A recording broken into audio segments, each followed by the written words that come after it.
Now we've said we're working with a model for the random variable y, which is a linear combination of some so-called predictor variables and some unknown parameters and some kind of error term.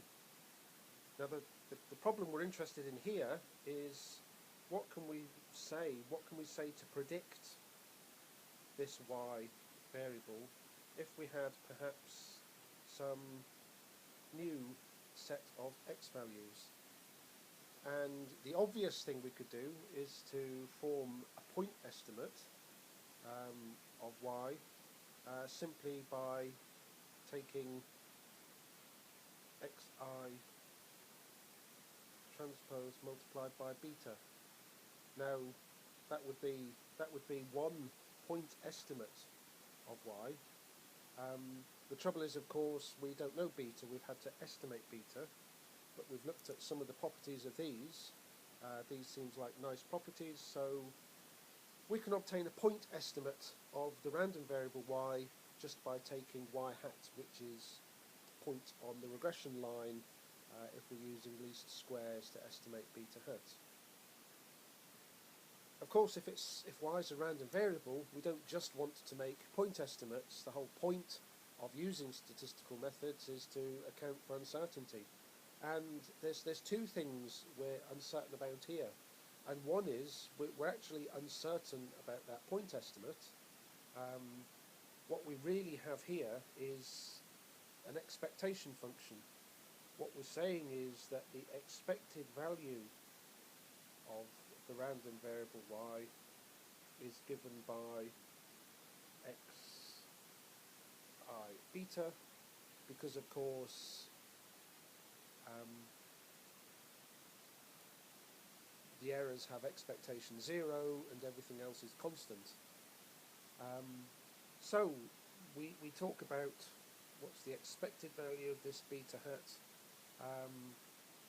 We could perhaps denote this to try and make things a little bit clearer by mu I asterisk. So we're saying we've got the expected value of our response, and of course the actual response is a random variable that we could estimate in some way by taking x, the predicted x values, and of course having to take some account for this unseen random error.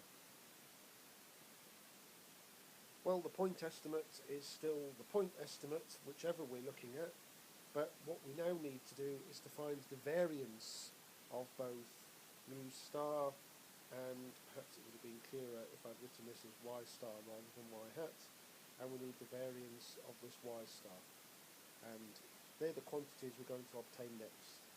So, if we start by looking at mu star, which maybe for clarity we'll say is conditioned on these new values of x, what we want is the variance of this mu star, and that's going to be equal to the variance of this x star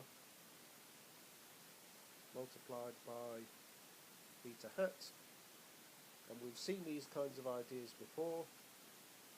That means I want x star multiplied by the variance of beta hat post multiplied by x star, so that I'm squaring the constant and bringing it outside the brackets. And we've seen before, we know exactly the variance of beta hat. We've obtained that term before. It's sigma squared multiplied by xtx inverse, and if we just add into this the other constants, x star and x, we have our expression for the variance of what we could perhaps call the regression line, or perhaps would be better talking about the expected value of the response. Maybe we'll just do a little check that this term we've identified makes sense. Sigma squared is a scalar. If we remember, X is a matrix where we have constants, and we have x1, 2, x2, 2, x2, xn2, and we have xp, x1p, x2p up to xnp.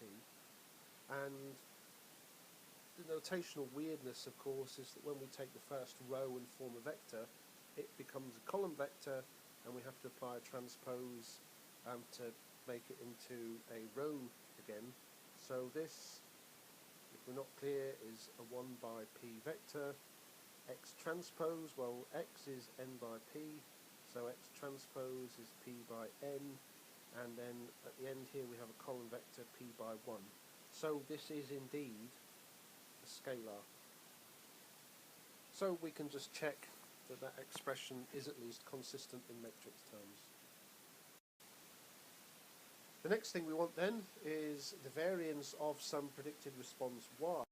So we said that y star is equal to x star transpose beta hat plus the error.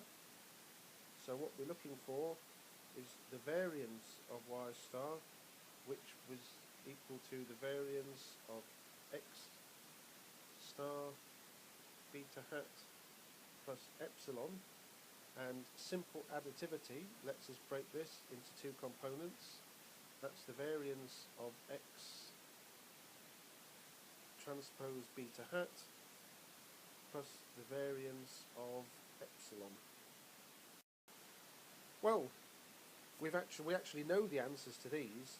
We've just found the answer to the first part. We said that this is x star transpose xt x inverse x star multiplied by sigma squared, and of course one of our basic assumptions is that the variance of the errors is sigma squared. And we can just do a little bit of tidying. If we reverse these two terms, and so we just tidy this, factorise and tidy this up, and we have the expression that the variance of y star is given by sigma squared multiplied by 1 to account for the sigma squared on the right here, plus x star transpose multiplied by xt x inverse x star, where all of these terms are vectors. So what we have is basically, simply, the variance that is due to the expectation function, mu, and the variance that is added linearly from the residual. And we have an expression for our predicted observations. If we then estimate sigma squared, we can use these to construct what is called a confidence interval